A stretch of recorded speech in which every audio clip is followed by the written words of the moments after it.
All right. Sister Deborah, prophetess in the wilderness. And you know what? That's all right with me. Coming again on this devil platform with another short message. I will say it is a lovely early morning again, in which the Most High, Ahia has made, and I, Sister Deborah, shall, and I will rest therein. You know, you've gotten so much food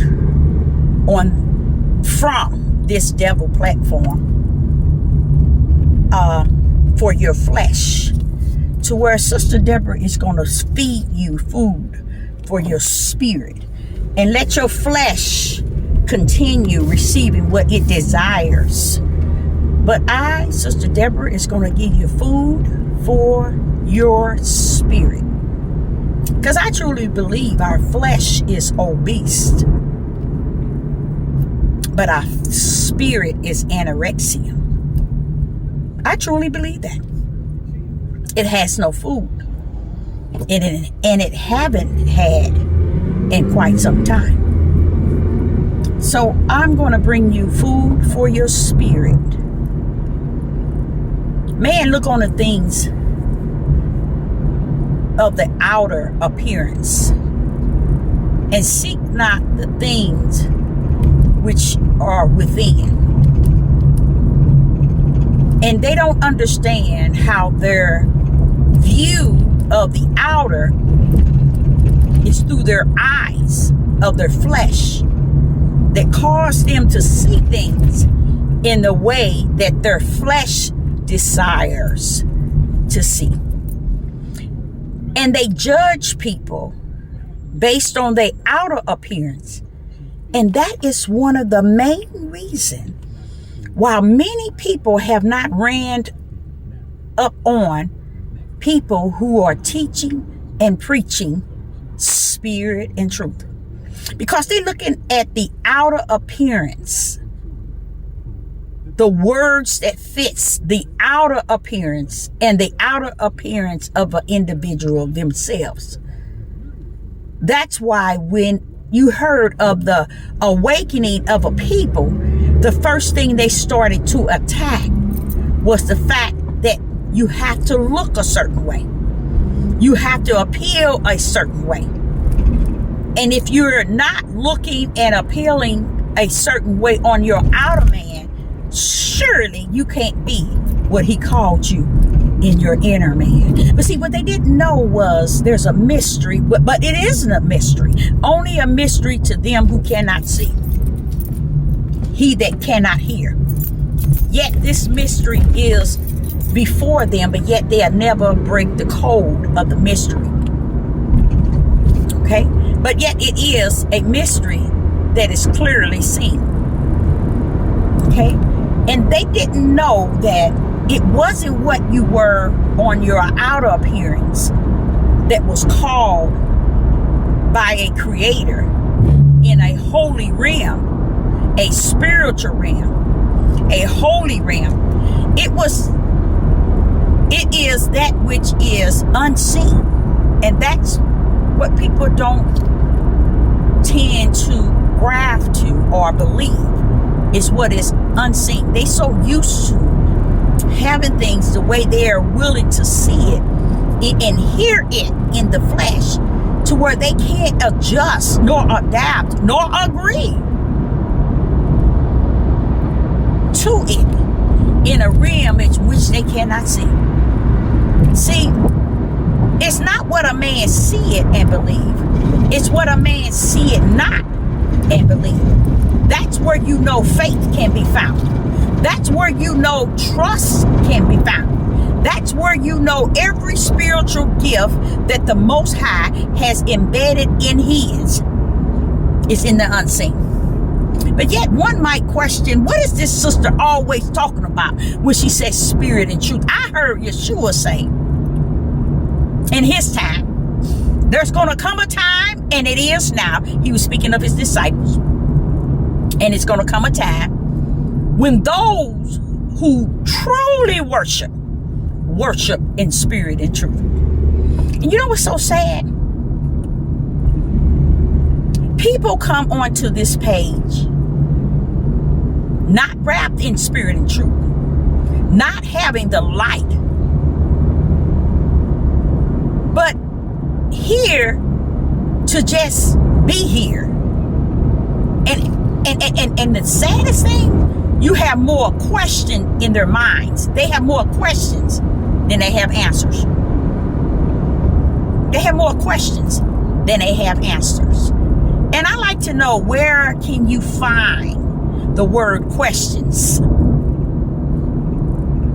You can. You can find the word seek. But who is he telling you to seek? Him. And who is him? He that is spirit. When he said knock, what door do you think he's talking about? The one that cannot be seen. The one that cannot be seen, but yet you must believe. So when you're knocking on a door that cannot be seen, but yet it's something in you that believes. That if I knock, the individual, which is spirit, will open the door. Then he said, ask. You think he's telling you to ask Sister Deborah? He ain't telling you to ask me.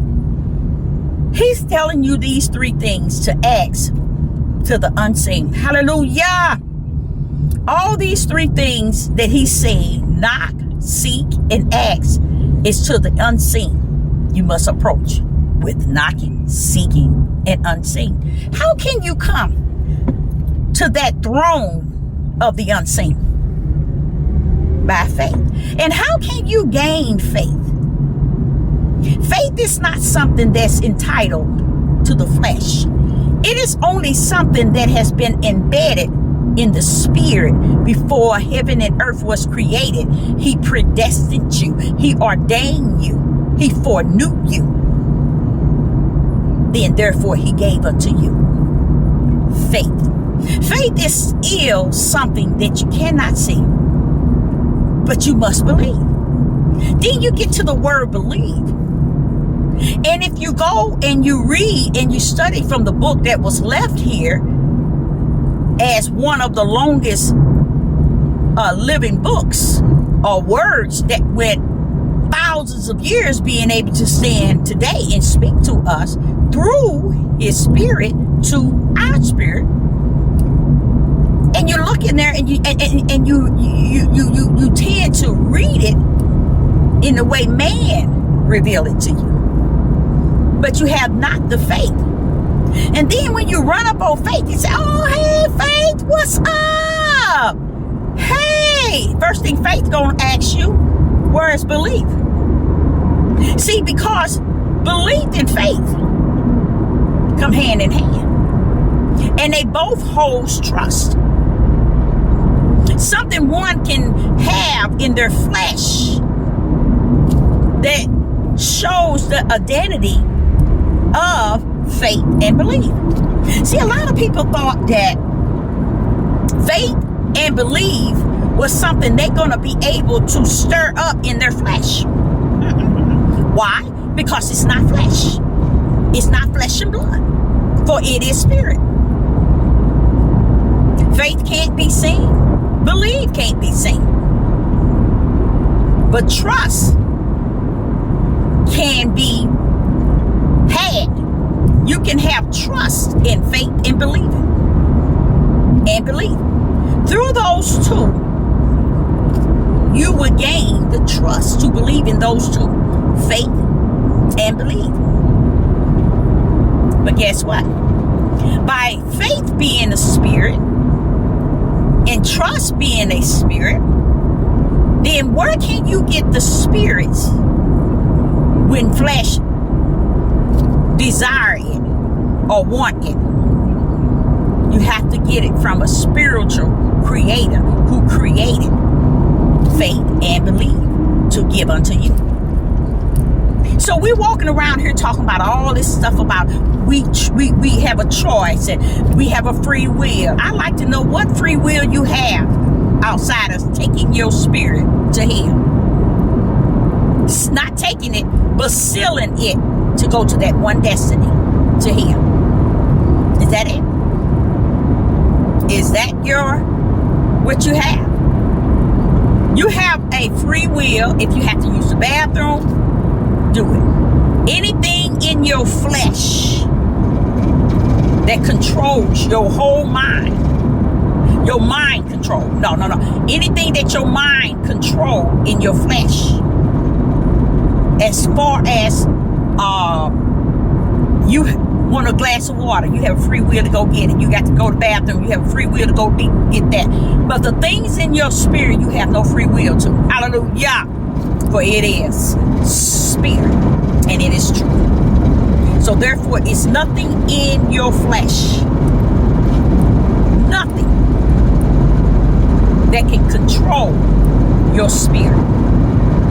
But it's something in your spirit, it's something about your spirit that have all power to control your flesh.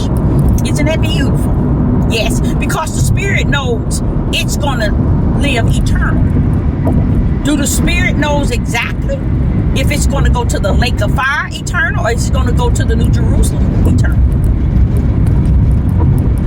The spirit knows how to correct the flesh, so the flesh won't taint up the spirit destiny to these two places.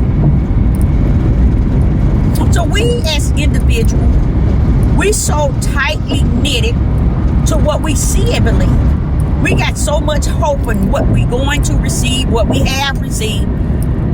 That's where our faith is at. That's where we're at. That's why we can't fully prepare to be humble. A lot of people don't even understand. It is time, and the time has been to be humble. And humble is a state of mind of even spirit, because you just bringing your whole self, body and spirit, to a lowness, as if you don't have no power to control the things you cannot change with your flesh nor with your spirit. So what does that mean?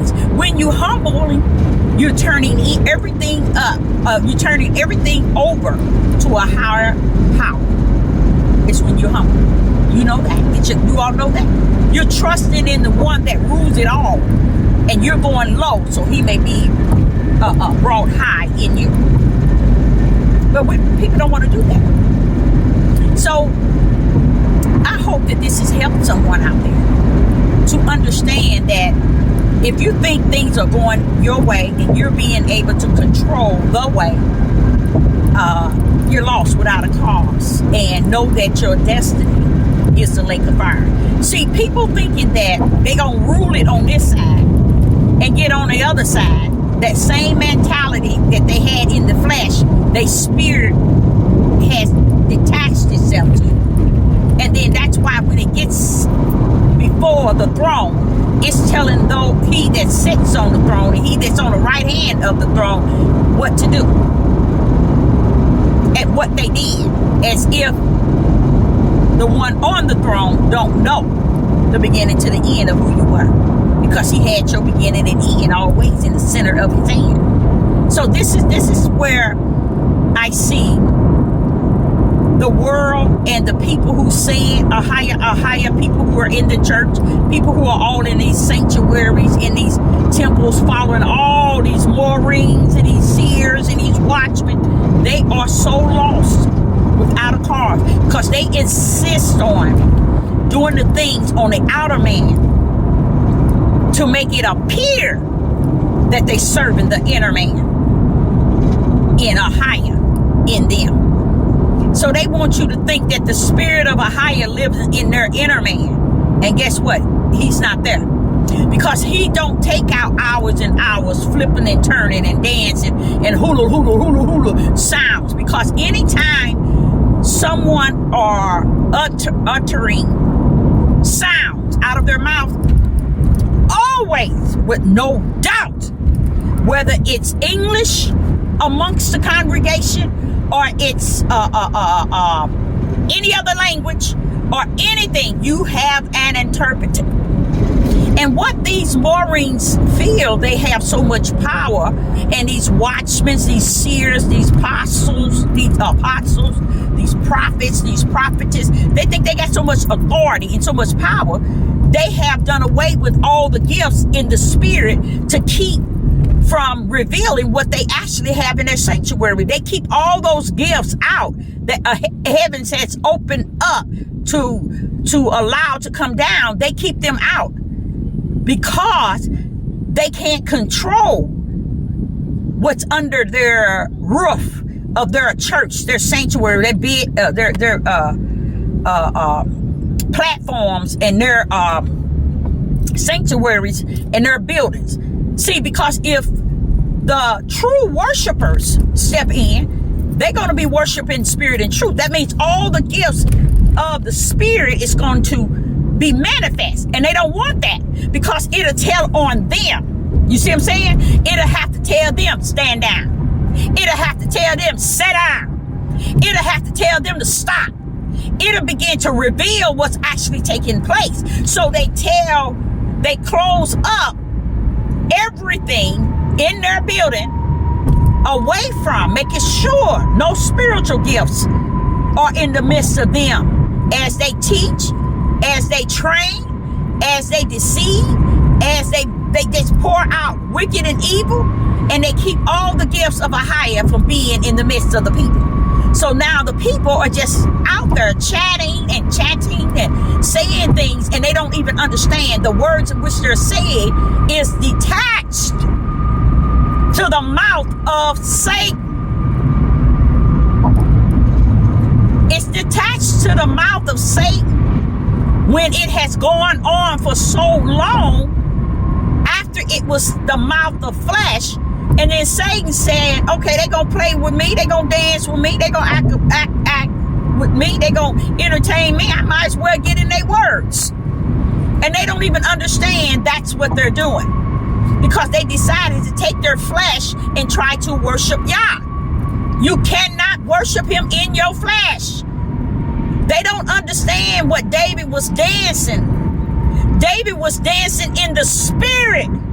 His spirit was taking over his body fully. And was it his spirit? A higher spirit was rumbling that body. See, and they don't understand that. They think that they can go and portray the dance of David, and don't understand you can't. You can't come bring knives and sticks and be rumbling in the name of Ahia. That's flesh trying to bring an atmosphere in the flesh realm to say that it represents Ahia, and it does not. It has no part. It has no connection to spirit and truth. So when I see a lot of them, it's just getting off the chain to me, because they're role playing on the outer man. And when people go look at it, and I'm sitting here watching people like and subscribe and praise what they're seeing, and I'm like saying, can they see, Father? He said, no, they can't see, Deborah. They see it out of their flesh. They don't even see what's going on the spiritual realm. Because if you're going to have people chatting or saying words or anything, have it interpreted there. No, they're not going to do that. Because the men wants to make it a flesh on flesh thing. The men, and really, I'm going to be honest with you. A lot of the men who came strictly out of a Holyfield church, okay? A Holyfield church, they tend to reminisce sometimes on the Holy Spirit quickening. So they will allow people to portray their own flesh dance to imitate the spiritual quickening feeling. And that's why you know that they are clowning. And that's why Sister Deborah, when she say, take off them clown clothes, I mean that. These people got on so many clown clothes. They got 2 and 3 layers of clown clothes on. And they really believe that it's representing the higher in their mind. Because once you do it for so long. See, what they didn't, let me explain what they didn't know. They didn't know if you're going to portray a dance and you're going to hoop and holler and have knives and sticks and going all over the place in a dark, pitch black room with a light in it. Everything surrounding it is black. That's the darkness right there. See, these are things that's already among them, and they can't discern it, because those that Ahia has placed among them to discern these things, they will curse them and say that they're evil and they're keeping up stuff because they're saying these things is amongst us. So they'll give them such a hard time, and they will leave. The anointed ones will leave under pressure. And then they'll be left there with those who got strange sounding voices, those who speak elegant, or those who feel that they educated in the biblical, those who know Greek and Hebrew, those who, they'll keep them, but they'll give those who are spiritual gifted to be among them, they'll give them a hard time and call them evil and ridicule them, and don't understand that's what they're doing. Now, what I'm saying is this: if you don't have one or two interpreted amongst people who are dancing and chatting and saying things, then you totally out of error. See, that's one of the main problems among this tribe of Judah. They ain't never going to follow rules. The Father explained to me, he said, Deborah, do you know what disobedient is in my eyes? A part of disobedient is never following rules. Not sometimes, they never. They never want to follow rules. So this is a people that heaven already knew before he even chosen them as their children. He knew that already that this was a people that was stiff-necked, rebellious, and disobedient. Ain't that deep? Ain't that deep? Heaven already knew who they were. That's why I say stop trying to make this thing flesh and blood. This whole walk is spiritual. It ain't never going to be flesh and blood. Flesh and blood is what's going to destroy your spirit being. And when it's being stand before a higher, its destiny is going to be the lake of hell. I never knew you. Now, do you think he's meaning I never knew you? He's talking about the time you was on earth, from the time you was in heaven, because you have betrayed him. He never knew you. And ain't gonna know. You see? And the one that's gonna be saying, I never knew you, I think that's gonna be Yeshua, the Lamb. I think his spirit is what's gonna say, I never knew you. I got to look into that. I think that's who's gonna be saying that. Meaning I came to redeem you. And by me not being able to redeem you, I never knew you. Because what did he say? All that thou hast given me out of the 12, I have not lost one. And you would think, well, yes, you did. You lost Judah. No, he didn't. See, but people don't, that's why I was saying, I don't lose no, when people come on to be on my page, I don't lose you if you leave. That's praise. It's time to praise the Most High. Because anything that's for you going to stay there with you. Anything that is against you, it's going to leave quick. That's why I be praising the Father when people get on there and they hear a few words, they get off. Praise the Most High. Because Satan knows what platform he gets on that ain't going to be talking his music. But those that is talking his music, oh, he glorified them. You see? So, again, I hope today you got something out of what I just said. And this is food for the spirit. Start to seek spirit and truth. And the spirit and truth of the whole matter. That would help you out a great deal. Because it'll give you the spiritual mindset to control the fleshly mind. And bring it into captivity and understanding that your Father in the heaven, a higher, rules the beginning to the end and everything in between. So flesh, you got to get with the program of a higher. Shalom and shalom.